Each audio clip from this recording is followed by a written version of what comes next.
ईशाय नमः। आज हम गौतम बुद्ध यानी बौद्ध धर्म के बारे में पढ़ेंगे। बौद्ध धर्म के संस्थापक गौतम बुद्ध थे। इन्हें एशिया के ज्योतिपुंज लाइट ऑफ एशिया कहा जाता था।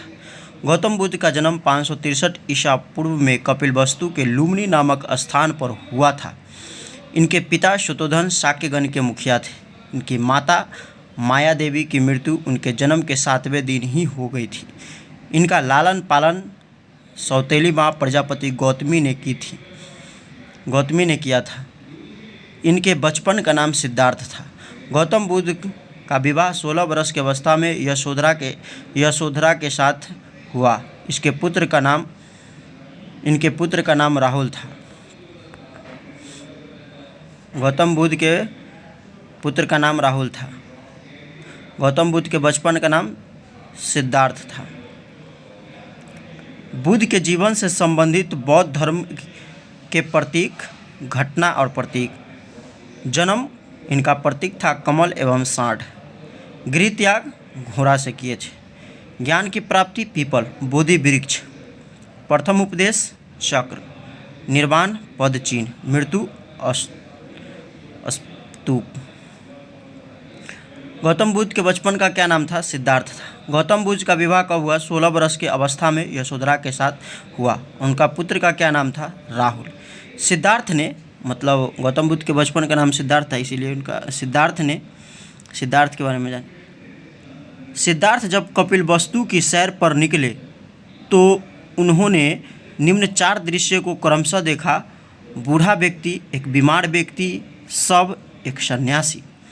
सांसारिक समस्याओं से व्यतीत होकर सिद्धार्थ ने 29 वर्ष की अवस्था में गृह त्याग किया, जिसे बौद्ध धर्म में महाभिनिष्क्रमण कहा गया है। गृह त्याग करने के बाद बुद्ध ने वैशाली के अलार्म कलाम से शाक्य दर्शन की शिक्षा ग्रहण की। अलार्म कलाम सिद्धार्थ के प्रथम गुरु हुए, जिससे उन्हें सुनने का ज्ञान प्राप्त हुआ। यानी कि गौतम बुद्ध के प्रथम गुरु कौन हुए? अलार्म कलाम के बाद सिद्धार्थ ने राजगीर के रुद्र का पुत्र से शिक्षा ग्रहण की, जिससे उन्होंने योग का ज्ञान प्राप्त हुआ। यानी पहला अलार्म कलाम सिद्धार्थ का गुरु थे, और सिद्धार्थ ने राजगीर में रुद्र रामपुत्र से शिक्षा ग्रहण की। यानी योग की शिक्षा किससे? रुद्र रामपुत्र से शिक्षा ग्रहण की, जिससे उन्होंने योग का ज्ञान की प्राप्ति हुआ। उरुग्वेला में सिद्धार्थ को कौंडिन्य, बप्पा, भदिया या महानामा एवं अससागी नामक 5 साधक मिले। बिना अन्न जल ग्रहण किए 6 वर्ष की कठिन तपस्या के बाद 35 वर्ष की आयु में वैशाख की पूर्णिमा की रात निरंजना फल्गुन नदी के किनारे पीपल वृक्ष के नीचे सिद्धार्थ को ज्ञान की प्राप्ति हुआ। ज्ञान प्राप्ति के बाद सिद्धार्थ बुद्ध के नाम से जाने गए। वह स्थान बौद्ध गया कहलाया। बुद्ध ने अपना प्रथम उपदेश सारनाथ ऋषभपंतनम में दिया, जिसे बौद्ध ग्रंथों में धर्मचक्र प्रवर्तक कहा गया। क्वेश्चन पूछता है, सिद्धार्थ ज्ञान प्राप्ति के बाद किस नाम से जाने गए? बुद्ध। फिर क्वेश्चन पूछता है, बुद्ध ने अपना पहला उपदेश कहाँ दिया? सारनाथ ऋषभपंतनम में दिया। उनका पहला ग्रंथों में उसको क्या कहा गया था? धर्मचक्र प्रवर्तक। बुद्ध ने अपना पहला उपदेश जनसाधारण भाषा पाली में दिया। भी क्वेश्चन पूछता है, बुद्ध अपना पहला उपदेश किस भाषा में दिया? बुद्ध ने अपना पहला उपदेश जनसाधारण की भाषा पाली में दिया। बुद्ध ने अपना उपदेश कोसल, वैशाली, कौसंबी व अन्य राज्यों में दिए। सर्वाधिक उपदेश कौशल देश की राजधानी श्रीवस्ती में है। इनके प्रमुख अनुयायी थे बिंबिसार, प्रसेनजीत व उदयन। अद्भुत भारत लेखन A.L. वासम के अनुसार 49 दिन की तपस्या के बाद बुद्ध को ज्ञान की प्राप्ति हुई थी। बुद्ध की मृत्यु 80 वर्ष की अवस्था में 483 ईसा पूर्व में कुशीनगर देवरिया उत्तर प्रदेश में चुंद द्वारा अर्पित भोजन करने के बाद हो गया, जिसे बौद्ध धर्म में महापरिनिर्वाण कहा गया। यानी मृत्यु को क्या क्या गया, महापरिणाम। कब मरे? 80 वर्ष की अवस्था में। कब? 483 ईसा पूर्व। कहाँ? कुशीनगर में। कुशीनगर कहाँ है? देवरिया में। देवरिया किधर है? उत्तर प्रदेश में। कहला चुंद द्वारा अर्पित भोजन करने के बाद हो गया, जिससे बुद्ध धर्म को क्या कहा जाता है? महापरिनिर्वाण। महापरिनिर्वाण कहा जाता है। क्वेश्चन ये भी पूछता है कि उनका अंतिम संस्कार कौन किया? मल्लो। लिखा है ना, मल्लो। मल्लो ने अत्यंत सम्मानपूर्वक बुद्ध का अंत्योष्टि संस्कार किया। कौन किया? ये आंसर है, म अधा लो मल्लो। एक अनुश्रुति के अनुसार मृत्यु के बाद बुद्ध के शरीर के अवशेषों को 8 भागों में बांटकर उस पर 8 स्तूप का निर्माण करवाया गया। बुद्ध के जन्म एवं मृत्यु की तिथि को चीनी परंपराओं के कैंटोन अभिलेख के आधार पर निश्चित किया गया। बुद्ध धर्म के बारे में हमें विशद ज्ञान त्रिपिटक, इसके बारे में बताएंगे, विनय पिटक, सूत पिटक, अभिधम्म पिटक से प्राप्त होता है। तीनों पिटकों की भाषा पाली है। थेरवाद मत की पाली त्रिपिटक सबसे पुराना है। सूत पिटक में बुद्ध के धार्मिक सिद्धांतों को संवाद के रूप में संकलित किया गया है। विनय पिटक में संघ के भिक्षु एवं भिक्षुनी के लिए बनाए गए नियमों का संग्रह किया गया और इसमें संघ के अनुशासन के तोड़ने पर किए जाने वाले प्रायश्चित्तों की सूची भी दी गई है। अभिधम्म पिटक में सूत पिटक में वर्णित सिद्धांतों के सुव्यवस्थित अनुशील के लिए आवश्यक सूचियों के सारांश तथा प्रश्नोत्तर का समावेश किया गया है। पाली त्रिपिटकों की पहली शताब्दी ईसा पूर्व में श्रीलंका के शासक वत्तगामनी की देखरेख में पहली बार लिपिबद्ध किया गया है। सूत पिटक के 5 निकाय थे: दीर्घ, मध्यम, संयुक्त, अगुंतर, खुद्दम। बुद्ध के पूर्व जन्म से जुड़े जातक कथाएं खुदक निकाय की 15 पुस्तकों में एक है।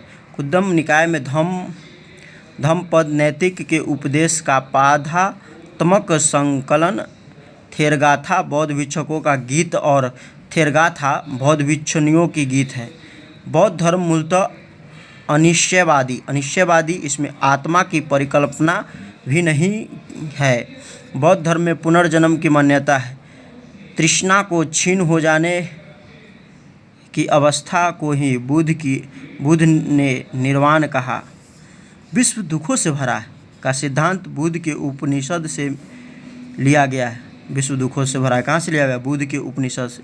बुद्ध के अनुयायी 2 भाग में विभाजित है, भिक्षुक और उपासक। भिक्षुक बौद्ध धर्म के प्रचार के लिए जिन्होंने संग्रह ग्रहण किया उन्हें भिक्षुक कहते हैं। उपासक गृहस्थ जीवन व्यतीत करते हुए बौद्ध धर्म अपनाने वाले को उपासक कहा जाता है। बौद्ध संघ में सम्मिलित होने के लिए न्यूनतम आयु 15 वर्ष थी। बौद्ध धर्म के प्रविष्ट होने के उपासना कहा जाता है। बौद्ध धर्म त्रिरत्न है, बुद्ध, धम्म और संघ। बौद्ध सभाएं, बहुत बार क्वेश्चन पूछता है ये बौद्ध सभाएं। कहेगा क्वेश्चन में कि बौद्ध संगीति है ना, बौद्ध संगीति, प्रथम बौद्ध संगीति कब हुआ? 483 ईसा पूर्व में। कहाँ पर यह? राजगीर में। अध्यक्ष था महाकाश्यप और शासनकाल था अजातशत्रु। यानी प्रथम बौद्ध संगीति 483 ईसा पूर्व में, स्थान राजगिरी। के बार शासनकाल पूछेगा अजातशत्रु का। द्वितीय बौद्ध संगीति 383 ईसा पूर्व में, वैशाली। अध्यक्ष था सावाकामी और शासनकाल था कालाशोक का। तृतीय बौद्ध संगीति 250 ईसा पूर्व, पाटलिपुत्र। अध्यक्ष था मोगल्लुपुत्र तिस्ता और शासनकाल था अशोक का। चतुर्थ बौद्ध संगीति 98 9 पर 8 98 ईसा पूर्व, कुंडलवन, वसुमित्र और अश्वघोष कनिष्ठ के था। क्वेश्चन बहुत बार पूछता है। क्वेश्चन पूछेगा कि प्रथम बौद्ध संगीति कब हुआ? 483 ईसा पूर्व में। क्वेश्चन पूछेगा कहाँ हुआ प्रथम बौद्ध? राजगीर में।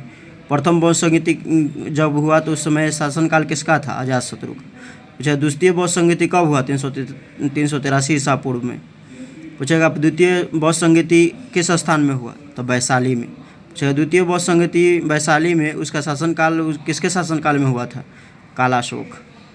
पूछेगा तृतीय बौद्ध संगीति कब हुआ, 250 ईसा पूर्व में। स्थान पाटलिपुत्र। पूछेगा शासनकाल अशोक। चतुर्थ बौद्ध संगीति 98 ईसा पूर्व ईस्वी में। स्थान कुंडलवन। पूछेगा शासनकाल कनिष्ठ के। यानी प्रथम बौद्ध संगीति हुआ 483 ईसा पूर्व राजगीर में, शासनकाल अजातशत्रु। द्वितीय बौद्ध संगीति 383 ईसा पूर्व में वैशाली में, शासनकाल काला अशोक। तृतीय बौद्ध संगीति 250 ईसा पूर्व में कहाँ पर, पाटलिपुत्र। कौन था, अशोक। और चतुर्थ में 98 कुंडलवन कनिष्ठ। पूछेगा चतुर्थ बौद्ध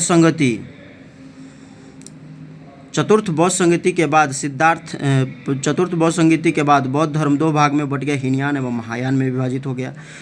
बौद्ध धर्म के महायान संप्रदाय का आदर्श बोधिसत्व है। बोधिसत्व के दूसरे कल्याण को प्राथमिकता देते हुए अपने निर्वाण में विलग्न करते हैं। हीनयान का आदर्श अहर्त पद को प्राप्त करना है। जो व्यक्ति अपनी साधना से निर्वाण की प्राप्ति करते हैं उन्हें हम अहत कहा जाता है। धार्मिक जुलूस का प्रारंभ सबसे पहले बौद्ध धर्म के द्वारा प्रारंभ किया गया था। बौद्ध धर्म सबसे पवित्र त्यौहार बैसाख की पूर्णिमा, जिसे बुद्ध पूर्णिमा के नाम से जाना जाता है, बुद्ध पूर्णिमा के नाम से जाना जाता है। इसका महत्वपूर्ण इसलिए है कि बुद्ध पूर्णिमा के दिन ही बुद्ध का जन्म, बुद्ध के ज्ञान की प्राप्ति एवं महापरिनिर्वाण। बुद्ध ने सांसारिक दुखों की समस्या को 4 भागों में दिया। दुख, समुदाय दुख, निरोध दुख। इन सांसारिक दुखों से मुक्त थे।